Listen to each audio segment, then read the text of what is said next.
ইয়ে মানে ও গিন্নি, গিন্নি, গিন্নি গো, একটু শান্ত হ, একটু কথাটা শোনো। না না, আমি আর কিচ্ছু শুনবো না। এক সপ্তাহ সময় দিচ্ছি, তার মধ্যে মহারানীর মতো ওই সীতাহার আমার চাই চাই চাই। আহা, কিন্তু গিন্নি ওটার যে অনেক দাম, আমার কি আর মহারাজের মতো অত টাকা আছে বলো? এই শোনো, তোমার কি আছে আর কি নেই তা আমার খুব ভালো করে জানা আছে, বুঝলে? কিন্তু গিন্নি, একটা কথা কান খুলে শুনে রাখো, এবারে যদি তুমি ওই সীতাহার আমাকে গড়িয়ে না দাও, আমি তাহলে চিরদিনের মতো বাপের বাড়ি চলে যাব। এই আমি বলে দিলাম। আচ্ছা ফাঁপড়ে পড়লাম আমি, কি যে করি। দূর, আর ভালো লাগে না।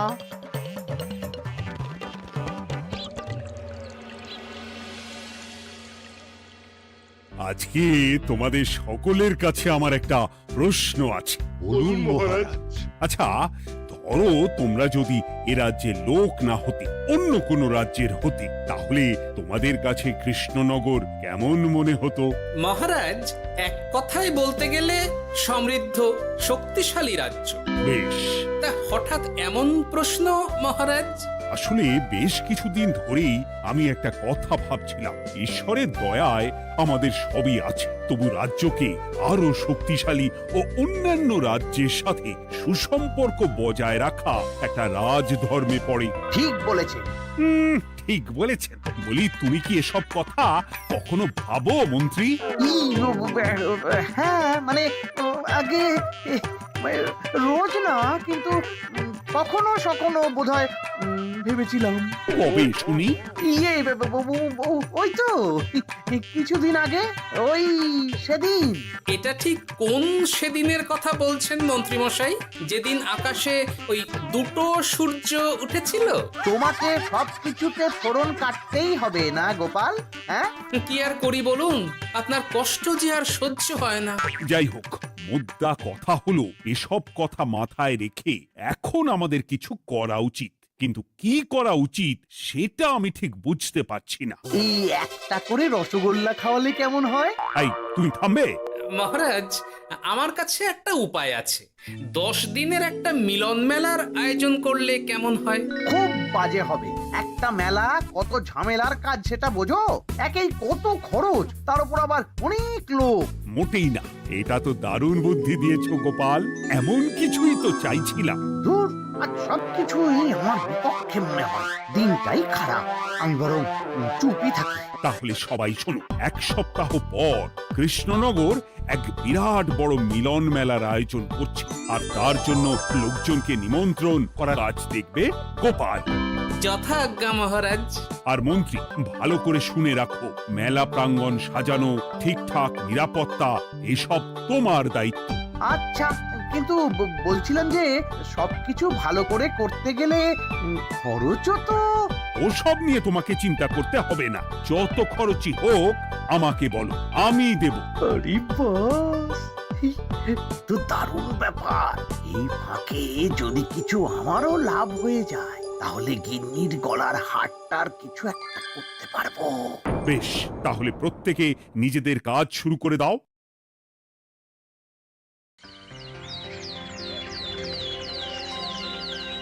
শোনো শোনো শোনো, 1 সপ্তাহ পর কৃষ্ণনগর মেলা প্রাঙ্গণে অনুষ্ঠিত হতে চলেছে 10 দিন ব্যাপী মিলন মেলা। সকল গ্রামবাসীকে এই মেলায় আসার জন্য আমন্ত্রণ জানানো হচ্ছে। শোনো শোনো শোনো।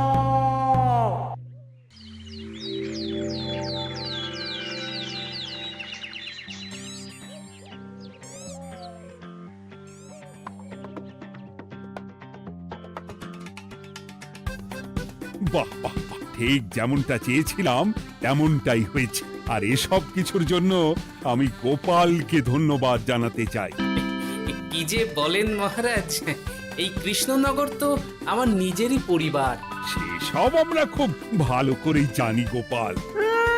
আদিক্ষেতা একেবারে উতলে পড়ছে। এসব দেখে গা জ্বলে যায়। তোমার এই এত ভালো বুদ্ধি দেওয়ার জন্য আমি তোমাকে 50টি স্বর্ণমোহর উপহার দিতে চাই। এটা কি হলো? এরকম হলে কিন্তু আমি খেলবো না। কেন মন্ত্রী, তোমার আবার কি হলো? আমিও তো মেলার আয়োজন করেছি, তাহলে গোপাল একা কেন উপহার পাবে? সে তো মেলার জন্য অনেকেই কাজ করেছে, কিন্তু আসল বুদ্ধিটা তো দিয়েছে গোপালই। মন্ত্রী মশাইয়ের বোধহয় খুব হিংসা হচ্ছে। ঠিক আছে মহারাজ, আপনি বরং এই উপহার সকলের সাথে ভাগ করে দিন। না গো, কোনো ভাগ চাই না। তোমার উপহার তুমিই রাখো। যত সব।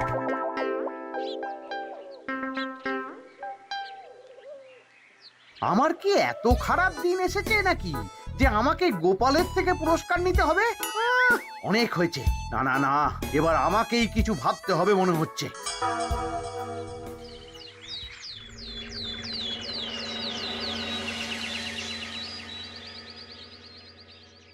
আমার আমার সব শেষ হয়ে গেল গো, সব শেষ হয়ে গেল। এবার এবার আমার কি হবে? মহারাজ, মহারাজ কিছু একটা করুন, মহারাজ কিছু একটা করুন। চিন্তা করো না, আমি দেখছি। যারা দোষী তারা শাস্তি পাবেই। কি শুরু হলো বলো তো হঠাৎ করে? এত বড় বড় চুরি ডাকাতি হয়ে গেল, অথচ কেউ কোনো টেরই পেল না। হ্যাঁ মহারাজ, আসলে রাতের বেলা যখন সবাই ঘুমিয়ে থাকে তখন এই চুরি ডাকাতিগুলো হয়, তাই কেউ কোনো শব্দ পায় না। ভালো করে অনুসন্ধান করো, যে বা যারা এই কাজ করছে তাদের যত তাড়াতাড়ি সম্ভব ধরে ফেলতে হবে, নইলে তো আমাদের প্রজাদের অনেক ক্ষতি হয়ে যাচ্ছে। হ্যাঁ মহারাজ, আপনি কোনো চিন্তা করবেন না। কোথায় আনন্দ করে সব প্রজারা মেলা ঘুরবে তা নয়, আবার এই উটকো ঝামেলা। একটা কথা বলছি, কিছু মনে করবেন না। আসলে এই ঝামেলার কারণ হলো গোপাল। আমি ঠিক জানতাম কোনো না কোনো ভাবে আপনি আমাকে দোষ দেবেন। সত্যি তো, এসবের সাথে গোপালের কি সম্পর্ক? ওরই তো সম্পর্ক আছে মহারাজ। মেলা শুরু হলো আর তার সাথে চুরি ডাকাতিও। আর যদি গোপাল মেলার বুদ্ধিটা না দিত তাহলে রাজ্যে এত চুরি ডাকাতিও বাড়তো না। মানছি মন্ত্রী মশাই, মেলার বুদ্ধিটা আমার, কিন্তু মেলার নিরাপত্তা রক্ষা তো আপনার দায়িত্ব ছিল। যদি মেলা থেকেই এই ঝামেলা শুরু হয় তাহলে তো আপনার কাজেও ফাঁক আছে। মুখ সামলে কথা বলো গোপাল। আহ, তোমরা একটু থামবে? এখন নিজেদের মধ্যে ঝামেলা করার সময় নয়। সবাইকে একসাথে কাজ করে আসল চোর ডাকাতদের ধরতে হবে, তারপর বোঝা যাবে কার দোষ ছিল আর কার নয়। আগে মহারাজ।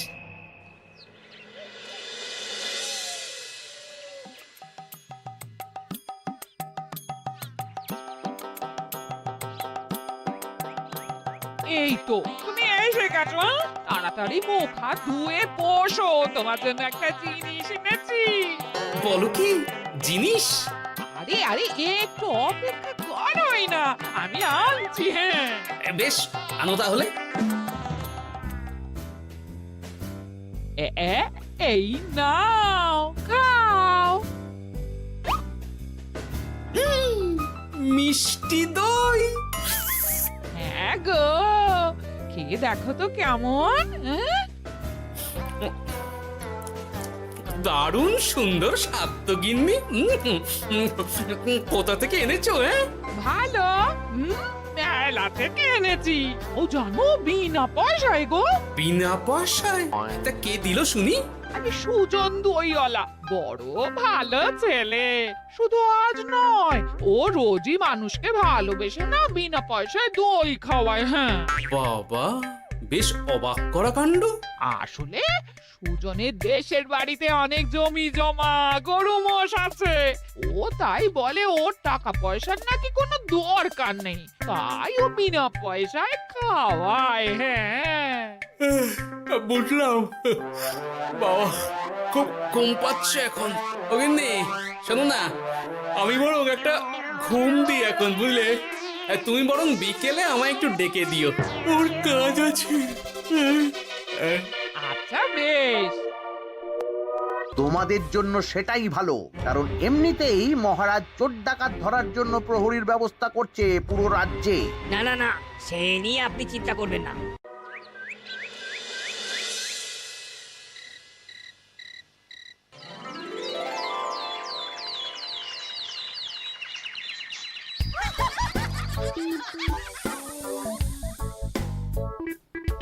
কই গো? ওরে আর কতক্ষণ ঘুম হবে? সকাল তো হয়ে গেল। সে কি গিন্নি, সকাল? তোমাকে যে আমি কতবার বললাম আমাকে বিকেলে ডেকে দেবে। তা বলি কবেকার বিকেল? গতকালে না আজকে? তা তোমার বুদ্ধিতে কি বলে গিন্নি? আমার বুদ্ধি নিয়ে কথা বলো, আগে নিজের ঘুমকে দেখো। গতকাল বিকেল থেকে ডেকে ডেকে গলা ব্যথা হয়ে গেল, কিন্তু ওনার ঘুম আর ভাঙে না। হতেই পারে না। পারে না? ওদিকে কাণ্ড দেখো, রাতের খাবার পর্যন্ত পড়ে আছে। আজব কাণ্ড। যাই হোক, অনেক দেরি হয়ে গেছে বুঝলে, আমাকে এক্ষুনি রাজসভার জন্য বেরোতে হবে।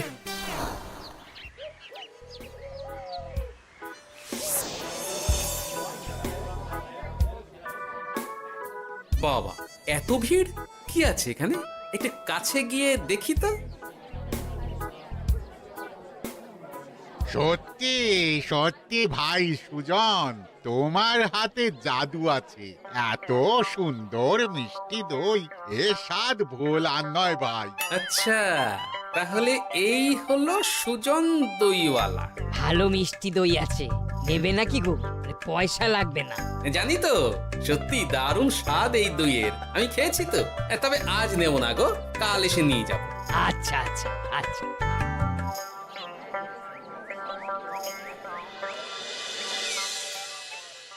আর কোনো নতুন খবর পেলে ওই ডাকাতদের ব্যাপারে? না মহারাজ, এখনো ঠিক ধরতে পারিনি। ওরা বোধহয় বুঝতে পেরে গেছে যে আমরা খোঁজ করছি। মহারাজ, আমার মাথায় একটা নতুন বুদ্ধি এলো। রাতের বেলা করে সব বাড়িতে পাহারা দেওয়া শুরু করলে কেমন হয়? সব চুরি তো রাতেই হচ্ছে। আরে, এ তো দারুণ বুদ্ধি। কিন্তু মহারাজ, আমাদের রাজ্যের প্রহরীরা রাতের বেলা কি করে পাহারা দেবে? কেন কেন, কি সমস্যা?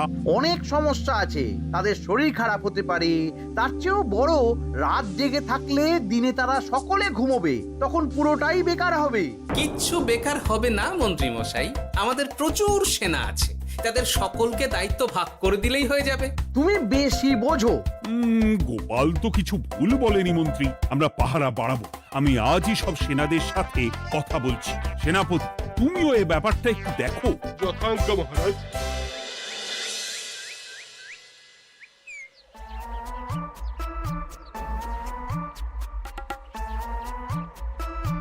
চোর ডাকাতদের ধরার জন্য যদি একটা সূত্রের হদিশ পাওয়া যায় তাহলেই কেল্লা ফতে, কিন্তু সেটাই পাওয়া যাচ্ছে না বলেই এত সময় লাগছে। আরে, ওটা মন্ত্রী মশাই মনে হচ্ছে না? আড়ালে দাঁড়িয়ে এরকম কার সাথে কথা বলছে? এবার আমি যা বলছি ভালো করে শোনো। আজ রাতে মেলার পিছনের দিকে যে মাঠটা আছে সেখানে চলে এসো। বাকি কথা ওখানেই হবে। এই জায়গা নিরাপদ নয়। বেশ রহস্যজনক ব্যাপার। মেলার পিছনের মাঠ বললো না?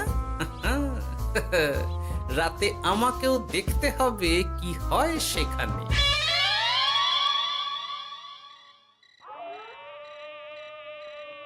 উফ, কি মশা রে বাবা! কখন থেকে দাঁড়িয়ে আছি, মন্ত্রী মশাইয়ের পাত্তা নেই কেন?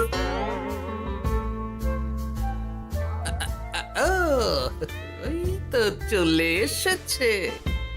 এই যে আমার সোনার হাটটা কই? হ্যাঁ, পই পই করে বলেছিলাম আমার ওটা চাই।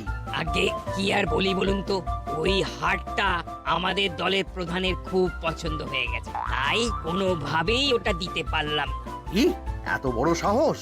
আমার বলার পরেও তুমি এরকম করলে? বড় ভুল হয়ে গেছে মন্ত্রী মশাই, এবারের মতন ক্ষমা করে দিন, আর হবে না, এই কথা দিচ্ছি। তোমাদের জন্য সেটাই ভালো, কারণ এমনিতেই মহারাজ চোর ডাকাত ধরার জন্য প্রহরীর ব্যবস্থা করছে পুরো রাজ্যে। না না না, সে নিয়ে আপনি চিন্তা করবেন না। আমাদের ধরা পড়ার কোনো সুযোগই নেই, কারণ যে পরিমাণ ওষুধ আমি আমার দইতে মিশিয়ে দিই সেটা একবার যে খাবে মরার মতন ঘুমোবে। বাহ বাবা, সে তো খুব ভালো। করো করো। তার কোনো নতুন খবর পেলে? মেলা তো শেষের দিকে। হ্যাঁ, পেয়েছি। পাশের গ্রামে বলরাম নামে এক বড় মহাজন আছে। পরশু তার মেয়ের বিশাল ধুমধাম করে বিয়ে। শেষ একটা বড় দান মারতে পারলেই আপনার আমার দুজনেরই শান্তি। আচ্ছা, এই ব্যাপার তাহলে। এসব কিছুর পেছনে মন্ত্রী জড়িত, এইবার বুঝতে পারছি কেন রাতের পাহারাতে ওনার এত আপত্তি ছিল। কিন্তু ওই লোকটা কে? ঠিক আছে, এখন যাও, একটু সাবধানে কাজ করো আর আমার পাওনাটা ঠিকঠাক দিও, কেমন? সে কি সুজন দইওয়ালা? এবার আমার কাছে পুরো ব্যাপারটা পরিষ্কার হয়ে গেছে। না, কালই মহারাজকে সব জানাতে হবে, আর এদের হাতে নাতে ধরার জন্য একটা উপায় ভাবতে হবে।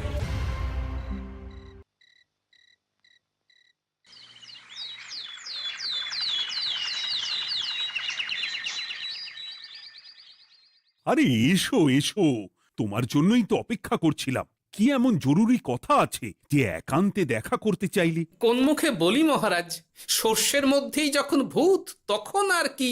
মানে একটু খুলে বলো তো কি হয়েছে? আমাদের রাজ্যের এই এত বড় বড় চুরি ডাকাতির পিছনে কারা আছে সেটা আমি জানতে পেরে গেছি মহারাজ। হ্যাঁ, এ তো দারুণ খবর। তাহলে আমরা এখানে কি করছি? এখনই তাদেরকে গিয়ে বন্দি করি? না মহারাজ, আমাদের হাতে কোনো প্রমাণ নেই, তাই ওইভাবে বন্দি করতে পারবেন না। কেন বলো তো, কারা আছে পেছনে? সেটা আপনি নিজের চোখেই দেখে নেবেন পরে। তবে এটা জানিয়ে রাখি, আমাদের মন্ত্রী মশাইও যুক্ত আছেন। কি? আমাদের মন্ত্রী? এত বড় বিশ্বাসঘাতকতা! আমি এখনই নিজের হাতে ওকে বন্দি করতে চাই। না না না না মহারাজ, সেটা করলে বাকি ডাকাতদের ধরতেই পারবেন না। তাহলে উপায়? আমি জানতে পেরেছি এই ডাকাতদের পরের নিশানা হলো পাশের গ্রামের বলরাম মহাজনের বাড়ি। বলরাম মহাজন? কাল তোর মেয়ের বিয়ে, আমাদেরও তো নিমন্ত্রণ আছে সেখানে। তাহলে তো আরোই সোনায় সোহাগা। শুনুন মহারাজ, আমার মাথায় দারুণ এক বুদ্ধি এসেছে। সে কি? হ্যাঁ, আপনি কোনো চিন্তা করবেন না, আমি শুধু যা বলছি সেটা করুন, বাকিটা আমি সামলে নেব। তবে দেখবেন যেন মন্ত্রী মশাই এসবের কিচ্ছুটি টের না পায়। বেশ বেশ বেশ।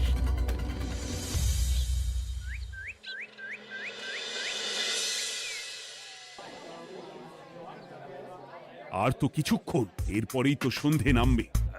তোমার সবকিছু তৈরি তো? হ্যাঁ মহারাজ। আরে মহারাজ আর গোপাল কানে কানে এত কি কথা বলছে, আমাকেও জানতে হবে সেটা। ওই যে আসছে মরকটটা, আমার আর ওকে এক মুহূর্ত সহ্য হচ্ছে না। মনে হচ্ছে গুদুম গুদুম করে ওর মাথায় গাঁটটা মারি। শান্ত হন মহারাজ, দয়া করে শান্ত হন আর একটুখানি। তারপর আপনি মন্ত্রী মশাইয়ের সাথে যা ইচ্ছে করবেন। ওর আমি বরং অন্যদিকে যাই, মুখ দেখলেই আমার মাথাটা গরম হয়ে যাচ্ছে। সেই ভালো। কি হলো ব্যাপারটা? যাই হোক, আর তো কিছুক্ষণ, তারপর আমার বিশাল লাভ হবে। বরং ততক্ষণ আমি পেট পুজো করি।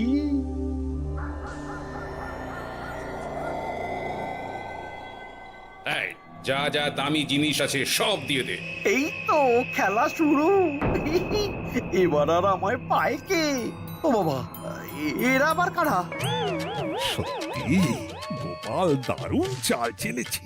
এই তোমরা এখানে কি করতে এসেছো? কেন তোমরা যা করতে এসেছো? ডাকাতি? এমন তো কোনো কথা ছিল না। কার দলের লোক তোমরা? মন্ত্রী মশাইয়ের দলের লোক। এই রে, কি বলছে সব? কোথায় কোথায়? এই মন্ত্রী মশাই, এই কি বলছে এরা? আপনি দু নৌকোয় পা দিয়ে চলছে, আমরা থাকতে আপনি আরো এক ডাকাতের দলের লোককে ডেকেছেন। কি মন্ত্রী? শেষে কিনা তুমি? কি খেয়েছে রে, আর বোধহয় বাঁচতে পারবো না। কই চুপ কেন? বলুন, মন্ত্রী মশাই সোনার হার ডাকাতি করে আপনাকে দেওয়ার জন্য এখানে ডেকেছেন। কি সোনার হার? আমাকেও তো একই কথা বলেছে। আপনি আমাদের থেকে খবর নিয়ে অন্য দলকে কাজ দিয়েছেন। এই না না, মিথ্যে কথা। কিসের মিথ্যে?